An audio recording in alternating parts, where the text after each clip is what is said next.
नमस्कार दोस्तों, स्वागत है फिर से एक नई वीडियो में। दोस्तों, अगर आप हमसे जुड़े हैं, चैनल को सब्सक्राइब किए हैं, तो बिल्कुल आपको पता होगा कि हम घटना चक्र की जो यूपी पुलिस के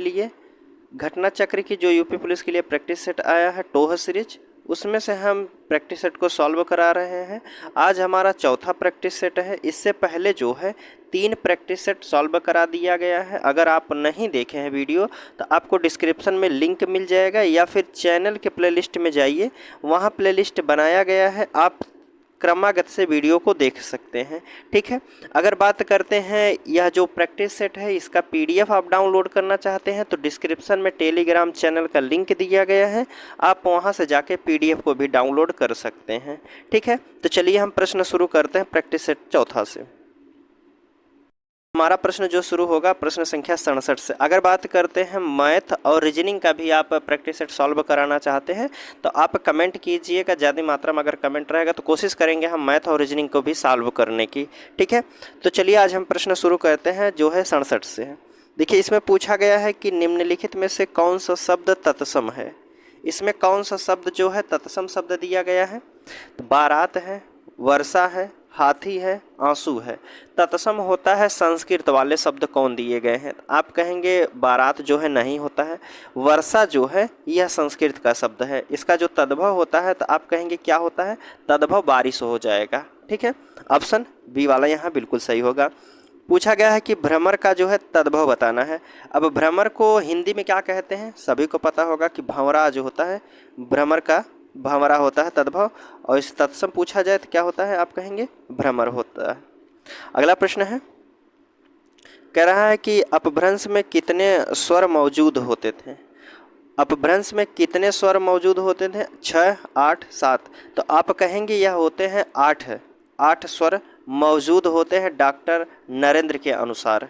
ठीक है, ऑप्शन सी वाला यहाँ बिल्कुल सही होगा। अगला प्रश्न है, इसमें पूछा गया है कि हिंदी का प्रहरी इनमें से कहा जाता है। हिंदी के प्रहरी किसे कहा जाता है, तो आप कहेंगे हिंदी का प्रहरी जो कहा जाता है पुरुषोत्तम दास टंडन को कहा जाता है। ऑप्शन बी वाला बिल्कुल सही होगा। अगला प्रश्न है कि पूर्व मध्यकाल को हिंदी साहित्य में इन नाम से भी जाना जाता है। पूर्व मध्यकाल को हिंदी साहित्य के किस नाम से और जाना जाता है, तो आप कहेंगे उसे भक्ति काल भी कहा जाता है, जो कि ऑप्शन सी वाला दिया गया है, तो सी वाला बिल्कुल सही होगा। अगला प्रश्न है, इसमें पूछा गया है कि कोप और रोष किस शब्द के समानार्थी शब्द हैं। कोप और रोष किसके पर्यायवाची हैं, तो आप कहेंगे कोप हो या फिर रोष है, ये सब जो है क्रोध के पर्यायवाची होते हैं। ऑप्शन बी वाला बिल्कुल सही होगा। अगला प्रश्न है, देखिए पूछा गया है कि इनमें से कौन सा शब्द जो है उत्थान का विपरीत आर्थी शब्द है। उत्थान का विलोम शब्द हमसे पूछा जा रहा है। पतन होता है, उदय होता है, झुकाव होता है, या फिर नाश होता है। तो उत्थान करना मतलब किसी चीज़ का निर्माण करना, तो आप कहेंगे जो उत्थान होता है उसका विलोमार्थी शब्द होता है पतन करना, ध्वस्त करना। ठीक है, ऑप्शन क्या हो जाएगा, ए वाला बिल्कुल सही होगा। अगला प्रश्न पूछा गया है कि इनमें से कौन सा शब्द जो है केवट का शब्द का अर्थ नहीं है। केवट शब्द का अर्थ नहीं है कौन सा, निपुण, धीवर, मांझी, मल्लाह।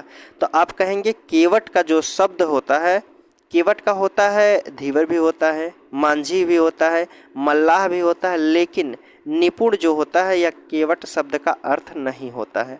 ऑप्शन ए वाला ही बिल्कुल सही होगा। अगला पूछा गया है कि जिसके पास कुछ ना हो उसे क्या कहते हैं। कह रहा है कि जिसके पास कुछ ना हो उसे क्या कहते हैं, उसे विनीत कहते हैं, अकिंचन कहते हैं, दरिद्र कहते हैं, या फिर गरीब कहते हैं। तो जिसके पास कुछ भी ना हो उसे अकिंचन कहा जाता है। क्या कहते हैं, अकिंचन। बी वाला ऑप्शन यहाँ बिल्कुल सही होगा। ठीक है, अगला प्रश्न है, इसमें पूछा जा रहा है कि निम्न वाक्यों में एक के व्याकरण की दृष्टि से शुद्ध है और शुद्ध वाले को पहचानना है। व्याकरण की दृष्टि से कौन सा वाक्य शुद्ध है, 4 ऑप्शन आपके सामने दिए गए हैं, तो बताइए इनमें से कौन सा शुद्ध होगा। तो इन 4 ऑप्शनों में से बात किया जाए तो जो दिया गया है युद्ध के कारण लोग बर्बाद हो गए, यह वाक्य शुद्ध दिया गया है। युद्ध के कारण लोग बर्बाद हो गए, बी वाला ऑप्शन यहाँ बिल्कुल सही हो जाएगा। अगला प्रश्न दिया गया है कि संगम जो दिया गया है, संगम शब्द में किस तरह की अशुद्धि दिया गया है। संगम जो लिखा जाता है, संगम की शुद्ध वर्तनी कैसे लिखी जाती है, तो आप पहले बताइए इसमें क्या किसकी अशुद्धि दी गई है। किसके चलते जो है गलत शब्द ठहराया जा रहा है, तो आप कहेंगे इसमें अनुनासिक जो है गलत लगाया गया है। तो आप कहेंगे संगम जो होता है, संगम की वर्तनी की बात करें तो संगम होता है, ठीक है। संगम इस तरह से लिखा जाता है, वर्तनी संगम की इस तरह से सही होती है। अगला प्रश्न है कि ऐसे कौन से शब्द हैं जिनका प्रयोग स्त्रीलिंग और पुल्लिंग दोनों में होता है। कह रहा है कि कौन से ऐसे शब्द हैं जिनका स्त्रीलिंग या फिर पुल्लिंग में दोनों में प्रयोग किया जाता है इन 4 ऑप्शनों में से। तो आप कहेंगे राष्ट्रपति और प्रधानमंत्री को जो है स्त्रीलिंग और पुल्लिंग दोनों में ही प्रयोग किया जाता है। अगला प्रश्न है आने वाला क्षण लाल नज़र आता है। पूछा गया है कि आने वाला क्षण लाल नज़र आता है, रेखांकित शब्द का वचन बताइए। वचन क्या है, क्षण क्या है, एक वचन है, बहुवचन है, सदैव बहुवचन है या फिर एक वचन और बहुवचन है। तो आप कहेंगे जो क्षण शब्द दिया गया है यह एक वचन का उदाहरण है, तो आप कहेंगे एक वचन हो जाएगा, डी वाला ऑप्शन यहाँ बिल्कुल सही। अगला प्रश्न है मैं लड़के को वेद पढ़ाता हूँ। कह रहा है कि मैं लड़के को वेद पढ़ाता हूँ, इनमें कितने कर्म दिए गए हैं, कर्म की संख्या पूछी जा रही है। तो पहले कह रहा है कि मैं लड़के को वेद पढ़ाता हूँ, मैं लड़के को अलग है, वेद पढ़ाता हूँ अलग है, तो आप कहेंगे यहाँ 2 कर्म हैं, ऑप्शन सी वाला यहाँ बिल्कुल सही होगा। अगला प्रश्न पूछा जा रहा है कि ये व्याकरण की दृष्टि से प्रेम शब्द क्या है। प्रेम शब्द क्या है, क्रिया है, भाववाचक संज्ञा है, विशेषण है या फिर अव्यय है। तो आप कहेंगे प्रेम जो होता है, दुख दर्द प्रेम मोह माया ये सब जो हैं भाववाचक की संज्ञा होती हैं, ऑप्शन बी वाला बिल्कुल सही होगा। अगला प्रश्न पूछा गया है कि मौसम आज कुछ सुहावना सा है। मौसम आज कुछ सुहावना सा है, इसमें सुहावना शब्द किसका परिचायक है, किसका सुहावना किसको दर्शाता है, क्रिया विशेषण है, विशेषण है या फिर संज्ञा है। तो आप कहेंगे सुहावना जो है यह विशेषण को दर्शाता है, तो ऑप्शन सी वाला यहाँ बिल्कुल सही होगा। अगला प्रश्न है अब पढ़कर क्या होगा। कह रहा है कि अब पढ़कर क्या होगा, इस वाक्य में कौन सी क्रिया है। क्रिया पूछा जा रहा है कि अब पढ़कर क्या होगा, मतलब पढ़ लिया उसके बाद कुछ करने की सोच रहा है, तो अब कहेंगे यहाँ पूर्वकालिक क्रिया होती है, एक काम समाप्त करने के बाद दूसरी क्रिया शुरू की जा रही है। अगला प्रश्न है कि कह रहा कि गायक गीत गा रहा है। गायक जो है वह गीत गा रहा है, किस काल का उदाहरण है, संदिग्ध वर्तमान है, सामान्य वर्तमान है, तात्कालिक वर्तमान है या इनमें से कोई नहीं। तो आप कहेंगे गायक जो है वह गीत गा रहा है, अर्थात तात्कालिक वर्तमान होता है, यहाँ ऑप्शन सी वाला या आपका बिल्कुल सही हो जाएगा। ठीक है, जब क्रिया लगातार जारी रहे तो वहाँ तात्कालिक होता है। अगला प्रश्न है, इसमें पूछा गया है कि रोगी चल नहीं सकता का भाववाच्य रूपांतरण क्या होगा। रोगी चल नहीं सकता, इसको भाववाच्य में क्या कहेंगे आप, तो कहेंगे रोगी से चला नहीं जाता। भाववाचक संज्ञा में ज़्यादातर शब्द जो है नहीं पर होते हैं, प्रयोग में आते हैं, जैसे मुझसे नहीं चला जाता है, रोगी से नहीं चला जाता है, या मुझे दुख है, मुझे दर्द है, ये सब जितने हैं सब भाववाचक के उदाहरण होते हैं। अगला प्रश्न है, कह रहा है कि संयोग शब्द का उपसर्ग और एवं मूल शब्द कौन से है। संयोग में कौन सा उपसर्ग लगा है और मूल शब्द क्या होता है। तो संयोग का अगर संधि विच्छेद करते हैं तो आप कहेंगे संयोग का जो संधि विच्छेद होता है सम प्लस योग होता है, तो ऑप्शन डी वाला यहाँ बिल्कुल सही हो जाएगा। उपसर्ग की बात की गई है तो उपसर्ग इसमें सम हो जाएगा और मूल शब्द जो होता है योग होता है, ऑप्शन डी वाला आपका बिल्कुल सही होगा। अगला पूछा गया है कि इनमें नयन शब्द में प्रयुक्त कृत्य प्रत्यय कौन सा है। पहले नयन शब्द दिया गया है, नयन का अगर संधि विच्छेद आप करते हैं तो कहेंगे नयन का संधि विच्छेद क्या होता है, ने प्लस अन होता है, तो आप कहेंगे ने प्लस अन बराबर इसमें कौन सा लगा है प्रत्यय पूछा जाता।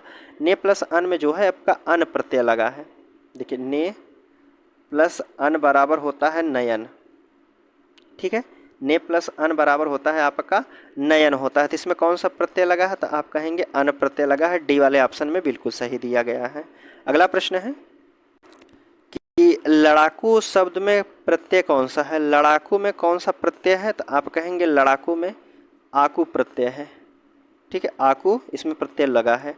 पूछा गया है कि यशोदा, यशोदा शब्द में कौन सी संधि प्रयुक्त की गई है। यशोदा में कौन सी संधि होती है? स्वर संधि है, विसर्ग है, व्यंजन है या फिर दीर्घ संधि है? तो आप कहेंगे यशोदा का जो संधि विच्छेद होता है, यशोदा की बात की जा रही है, यशोदा का जो संधि विच्छेद होता है यशः प्लस दा होता है। क्या होता है संधि विच्छेद? एक मिनट, कह रहा है यह सह फिर दा होता है, ठीक है। यह हो जाएगा आपका विसर्ग संधि में। ऑप्शन क्या हो जाएगा? तो आप कहेंगे विसर्ग संधि किस में दिया है? बी वाले ऑप्शन में दिया है, तो बी वाला यहाँ बिल्कुल सही हो जाएगा, ठीक है। अगला प्रश्न है, देखिए इसमें दिया गया है कि कुछ चिन्ह दिया गया है कोष्टक में। अब इसको बताना है इसको क्या कहते हैं। जो चिन्ह दिया गया है कोष्टक में, इसका क्या नाम है? पूर्ण विराम कहा जाता है, अर्ध विराम कहा जाता है, निर्देशक चिन्ह कहते हैं या फिर अल्प विराम कहा जाता है? तो आप कहेंगे जो कोष्टक में चिन्ह दिखाई दे रहा है उसे अर्ध विराम चिन्ह कहते हैं, जो कि ऑप्शन बी वाले में दिया है। तो बी वाला ऑप्शन आपका बिल्कुल सही होगा। अगला प्रश्न है कि कोई कमाए कोई खाए, मतलब काम कोई और करे लाभ कोई और ले। इसका लोकोक्ति का अर्थ क्या होता है? काम कोई और करता है, खाता कोई और है। क्या कहेंगे आप इसे? तो आप कहेंगे इसमें क्या खरी मजूरी चोखा काम या फिर घर की मुर्गी दाल बराबर, आंधी पीसे कुत्ता खाए या फिर चटमंगनी पट ब्याह। तो आप कहेंगे कोई कमाए कोई खाए, अर्थात काम कोई और कर रहा है, खा कोई और रहा है, अर्थात कहेंगे आप आंधी पीसे और कुत्ता खाए। अगला प्रश्न है, देखिए अब इसमें 97 नंबर का प्रश्न पूछा जा रहा है कि कहानी नई कहानी, कह रहा है कि कहानी नई कहानी किसकी प्रसिद्ध कृति है, किसके द्वारा लिखी गई है? तो आप कहेंगे नामवर सिंह द्वारा लिखी गई है। ऑप्शन बी डी वाला यहाँ बिल्कुल सही होगा। जो कहानी नई कहानी कृति है नामवर सिंह द्वारा लिखी गई है। अगला प्रश्न है कि अज्ञेय की एक कृति है घर, कह रहा कि अज्ञेय जी की एक कृति है आंगन के पार द्वार। आंगन के पार द्वार जो है इसमें कौन सा पुरस्कार दिया गया है? इस कृति के लिए कौन सा पुरस्कार दिया गया है? तो आप कहेंगे साहित्य अकादमी पुरस्कार दिया गया है। अज्ञेय जी की एक कृति है आंगन के पार द्वार, उसके लिए पुरस्कार जो दिया गया है साहित्य अकादमी पुरस्कार दिया गया है। अगला प्रश्न है, इसमें पूछा जा रहा है कि दिए गए विकल्पों में से सही का चयन कर रिक्त स्थान पूरा कीजिए। जब कंधे पर खाली स्थान दिया है, जब कंधे पर का भार पड़ेगा तब भाव मालूम होता है।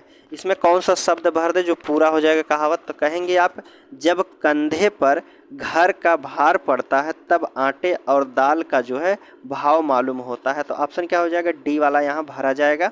जब कंधे पर जो है घर का भार पड़ता है, गृहस्थी इसमें दिया गया है, गृहस्थी अर्थात घर, जब घर का भार पड़ेगा तब जाके भाव मालूम होता है दाल और आटे का। तो ऑप्शन डी वाला यहाँ भरा जाएगा। अगला पूछा जा रहा है कि जिस कृति के लिए कवि नागार्जुन को साहित्य अकादमी पुरस्कार दिया गया वह कौन सी कृति, वह किस भाषा में लिखी गई है, यह पूछा गया है। तो आप कहेंगे उस कृति की जो भाषा थी मैथिली में लिखा गया था, ठीक है। ऑप्शन क्या हो जाएगा? ए वाला यहाँ बिल्कुल सही होगा। अगला प्रश्न पूछा जा रहा है कि कथा सम्राट प्रेमचंद का वास्तविक नाम क्या है? जो कथा है सम्राट प्रेमचंद का वास्तविक नाम क्या है, यह पूछा जा रहा है। तो प्रेमचंद का जो वास्तविक नाम है धनपत राय कहा जाता है। इनका धनपत राय इनका वास्तविक नाम है, मुंशी प्रेमचंद का। ऑप्शन क्या कहेंगे? डी वाला बिल्कुल सही होगा। अगला है कि इनमें से किसने भारत, कह रहा कि इनमें से किसने भारत पत्र का संपादन किया है? कौन व्यक्ति किए हैं भारत पत्र का संपादन? तो आप कहेंगे नंद दुलारे वाजपेयी जी किए हैं। कौन? नंद दुलारे वाजपेयी। ऑप्शन सी वाला बिल्कुल सही होगा। अगला प्रश्न है, कह रहा है कि गवेषणा पत्रिका कहाँ से प्रकाशित होती है? गवेषणा जो पत्रिका है वह कहाँ से प्रकाशित होती है? तो आप कहेंगे केंद्रीय हिंदी संस्थान आगरा द्वारा प्रकाशित होती है। ऑप्शन ए वाला यहाँ बिल्कुल सही हो जाएगा। अगला पूछा जा रहा है कि विश्व हिंदी सचिवालय कहाँ है? विश्व हिंदी सचिवालय की बात की जा रही है तो विश्व हिंदी सचिवालय जो है यह आपका है मॉरिशस में। कहाँ है? मॉरिशस में। अगला प्रश्न है, महर्षि वाल्मीकि आश्रम स्थापित है। महर्षि वाल्मीकि आश्रम कहाँ स्थापित है? तो आप कहेंगे विठूर में है, ठीक है, विठूर में। ऑप्शन डी वाला बी वाला बिल्कुल सही होगा। कह रहा है कि उत्तर प्रदेश का सबसे बड़ा वन्य जीव विहार कहाँ है? उत्तर प्रदेश का सबसे बड़ा वन्य जीव विहार कौन सा है? तो आप कहेंगे हस्तिनापुर। कौन सा है? हस्तिनापुर जो है उत्तर प्रदेश का सबसे बड़ा वन्य जीव विहार है। अगला प्रश्न है कि कह रहा उत्तर प्रदेश में आंवले का सर्वाधिक उत्पादन करने वाला जिला कौन सा है। आंवला सबसे ज़्यादा किस जिले में उगाया जाता है, तो आप कहेंगे आंवला सबसे ज़्यादा जो है प्रतापगढ़ में पाया जाता है। ऑप्शन बी वाला बिल्कुल सही होगा। अगला प्रश्न है, निम्नलिखित में से लोक नृत्यों में से कौन सा उत्तर प्रदेश के बुंदेलखंड क्षेत्र का नृत्य नहीं है। इनमें से बुंदेलखंड का क्षेत्र का नृत्य नहीं है, तो आप कहेंगे रवाला जो है, रवाला नृत्य और बढ़ैया नृत्य, राई नृत्य जो है यह बुंदेलखंड के क्षेत्र से संबंधित है। लेकिन जो डांडिया दिया गया है यह उत्तर प्रदेश से ना संबंधित होकर यह गुजरात से संबंध है। ठीक है। अगला प्रश्न है कि उत्तर मध्य क्षेत्र सांस्कृतिक केंद्र कौन सा। उत्तर मध्य का सांस्कृतिक क्षेत्र कौन सा है, तो आप कहेंगे उत्तर मध्य की बात की गई है तो प्रयागराज होगा। ऑप्शन बी वाला बिल्कुल सही है। अगला कह रहा है कि ईरान देश की मुद्रा क्या है। ईरान देश की मुद्रा क्या है, तो आप कहेंगे ईरान देश की मुद्रा जो है रियाल है। ईरान की मुद्रा क्या है, रियाल है। राजधानी की बात करें तो राजधानी क्या होगी, तेहरान होती है इसकी राजधानी ईरान की। पूछा गया है कि हाल ही में कौन अलीगढ़ मुस्लिम यूनिवर्सिटी की पहली महिला कुलपति नियुक्त हुई हैं। हाल ही में कौन महिला है जो अलीगढ़ मुस्लिम यूनिवर्सिटी की पहली कुलपति महिला नियुक्त की हुई, तो आप कहेंगे यह है नईमा खातून है। कौन है, नईमा खातून जो है अलीगढ़ मुस्लिम यूनिवर्सिटी की पहली कुलपति नियुक्त हुई हैं। अगला प्रश्न है, देखिए इसमें पूछा जा रहा है कि कौन सा बैंक जो है IIBX का ट्रेडिंग कम क्लियरिंग सदस्य बनने वाला पहला बैंक बन गया है। IIBX का पहला सदस्य कौन बन गया है, तो आप कहेंगे भारतीय स्टेट बैंक। ऑप्शन बी वाला बिल्कुल सही है। अगला है प्रश्न, मई 2024 का रामचरितमानस पंचतंत्र और सहृदय लोकन को यूनेस्को के memory of the world Asia Pacific regional register में शामिल किया गया है। पुस्तक जो है पुस्तक है सहृदय लोकन के लेखक का नाम क्या है। जो सहृदय लोकन है उसके लेखक कौन है, तो आप कहेंगे पंडित आचार्य आनंदवर्धन है। कौन है, पंडित आचार्य आनंदवर्धन। सी वाला ऑप्शन बिल्कुल सही है। अगला प्रश्न है, इसमें पूछा गया है कि अप्रैल 2024 में कह रहा कि अप्रैल 2024 में किस देश में पहली बार हिंदी रेडियो का प्रसारण शुरू किया गया है। 2024 में देश में पहली बार हिंदी रेडियो का प्रसारण शुरू हुआ है, यह हुआ है आपके कुवैत में। आप कहेंगे कुवैत शहर में। ऑप्शन ए वाला यहाँ बिल्कुल सही है। अप्रैल 2024 में जारी पहले विश्व साइबर क्राइम इंडेक्स 2024 में भारत किस स्थान पर है। कह रहा कि अप्रैल 2024 में जारी हुआ जो विश्व साइबर क्राइम इंडेक्स है उसमें भारत का कौन सा स्थान है, तो आप कहेंगे भारत का जो स्थान है वह स्थानवा है 10वां स्थान पे है भारत। ऑप्शन डी वाला बिल्कुल सही होगा। अगला प्रश्न है, 13 अप्रैल 2024 को ऑपरेशन मेघदूत को कितने वर्ष जो है पूरा हो गए हैं। ऑपरेशन मेघदूत जो हुआ था यह 1984 में, ठीक है, 1984 में इसका गठन किया गया था। तो आप कहेंगे वर्तमान समय में कितने वर्ष का हुआ है, तो आप कहेंगे 40वां है। ठीक है, 40 वर्ष पूरे हो गए हैं ऑपरेशन मेघदूत को। अगला प्रश्न है, कह रहा है कि वृक्ष की उम्र जानने के लिए किस विधि का उपयोग किया जाता है। किसी वृक्ष का पता लगाना है, इसकी उम्र कितनी, इसकी एज कितनी हुई है, तो क्या पता लगाए, कैसे पता लगाया जाता है, तो आप कहेंगे उसके जो है वार्षिक वलयों को गिना जाता है। वो वार्षिक वलयों अर्थात तना जो होता है, तन जो होता है उसे गिना जाता है। तो ऑप्शन सी वाला बिल्कुल सही होगा। पूछा जाए कि प्रसिद्ध व्याकरण संबंधित जो है अष्टाध्यायी किसके द्वारा लिखी गई है। अष्टाध्यायी जो है पुस्तक है वह किसके द्वारा लिखी गई है, तो आप कहेंगे पाणिनि द्वारा लिखा गया है। तो ऑप्शन डी वाला बिल्कुल सही है। अगला प्रश्न है कि भारतीय स्वाधीनता आंदोलन का सरकारी इतिहासकार कौन था। भारतीय स्वाधीनता आंदोलन का सरकारी इतिहासकार था कौन थे, तो आप कहेंगे यशयन सेन थे। ऑप्शन ए वाला होगा यशयन सेन। अगला प्रश्न अब आपसे पूछा गया है कि भारत सरकार अधिनियम 1919 के प्रावधानों के बारे में निम्नलिखित में से कौन सा कथन जो है सही बताया गया है। यह पहली बार विकेंद्रीकरण का प्रदान किया गया था, तो आप कहेंगे नहीं। दूसरा है कि भारत में पहली बार द्विसदनी विधानमंडल की शुरुआत की गई थी, हाँ यह 1919 के अधिनियम में बात कही गई थी। तो ऑप्शन बी वाला ही बिल्कुल सही हो जाएगा। अगला प्रश्न है, आय कर एक है, आय जो है वह कैसा है कर दिया जाता है, अप्रत्यक्ष है प्रत्यक्ष है।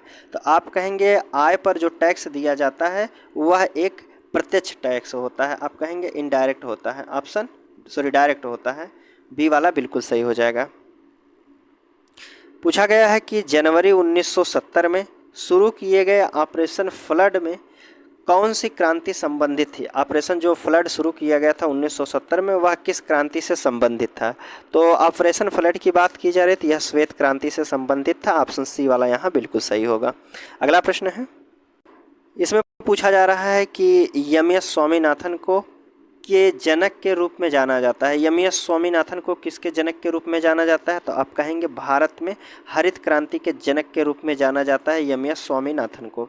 अगला प्रश्न है, आपसे पूछा गया है कि निम्नलिखित में से किस मंत्रालय ने निर्यात योजना के लिए व्यापार अवसंरचना का शुभारंभ किया गया है। कौन मंत्रालय किया गया है, किस मंत्रालय द्वारा किया गया है जो निर्यात योजना के लिए व्यापार अवसंरचना शुभारंभ किया गया है। तो आप कहेंगे वाणिज्य एवं उद्योग मंत्रालय द्वारा शुरू किया गया है अवसंरचना। ऑप्शन ए वाला आपका बिल्कुल सही होगा। पूछा गया है कि भारत में बाल लिंगानुपात की एज जो है वर्ग में प्रति हजार पुरुषों पर महिलाओं की संख्या के रूप में परिभाषित करता है, कितना। तो आप कहेंगे 0 से 6 वर्ष की आयु वाले लोग। अगला प्रश्न पूछा गया है, किस रेखा से पता चलता है कि अक्साई चीन भारत का हिस्सा है। किस रेखा से पता चलता है। तो आप कहेंगे अक्साई चीन भारत का हिस्सा है, यह बताता है आपका Johnson Seema Rekha. Option A वाला यहाँ बिल्कुल सही होगा। अगला प्रश्न है, पूछा गया है कि कोरिंगा गराल वन कहाँ पाया जाता है।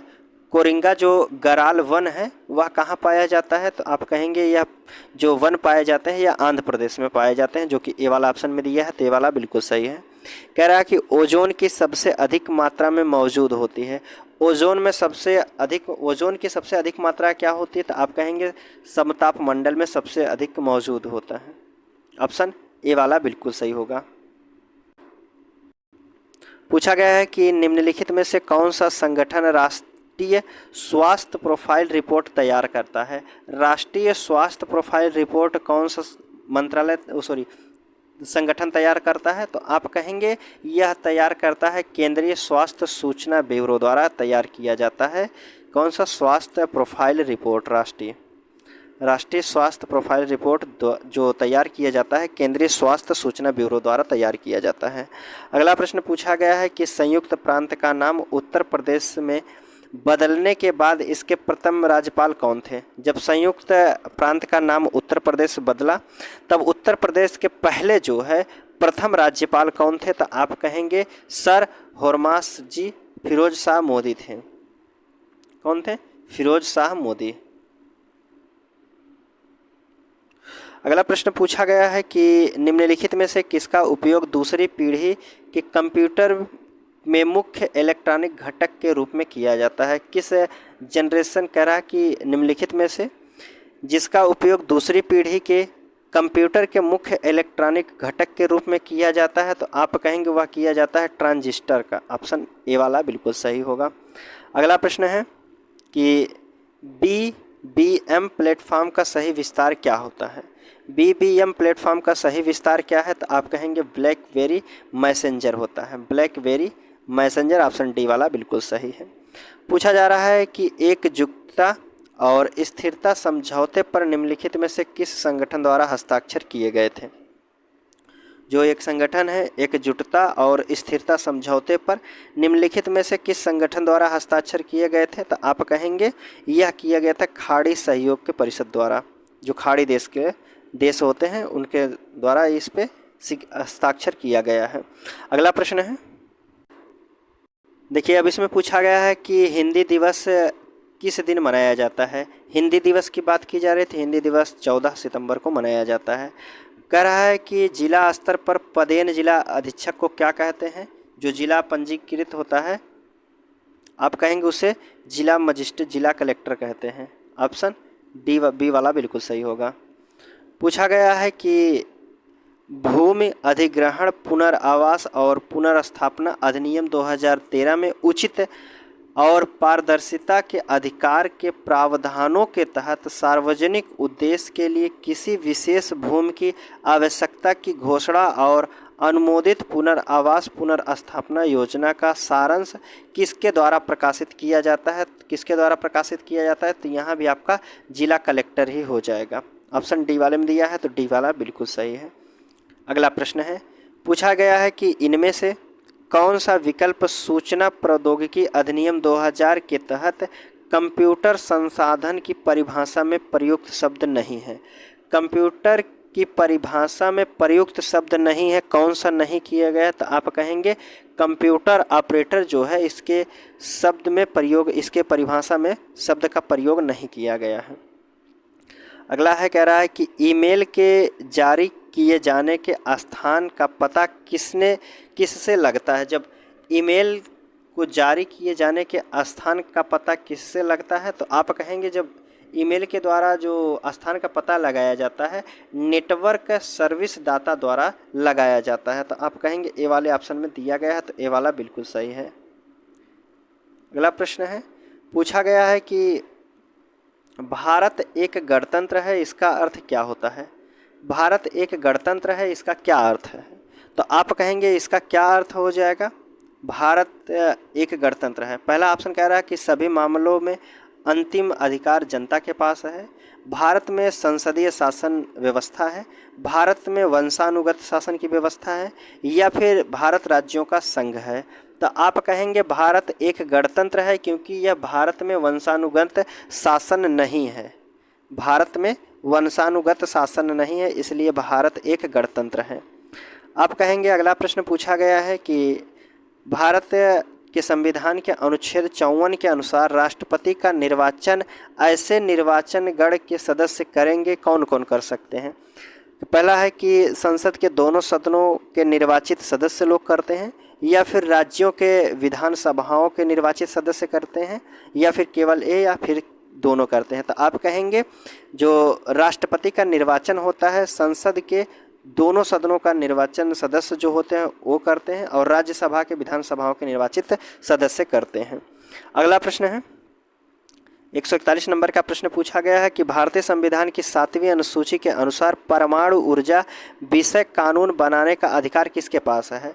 परमाणु ऊर्जा को कानून बनाने के लिए किसका अधिकार है? इस पर पंचायत का है, केवल संसद का, केवल राज्य विधानमंडल का, या फिर संसद और राज्य विधानमंडल दोनों का?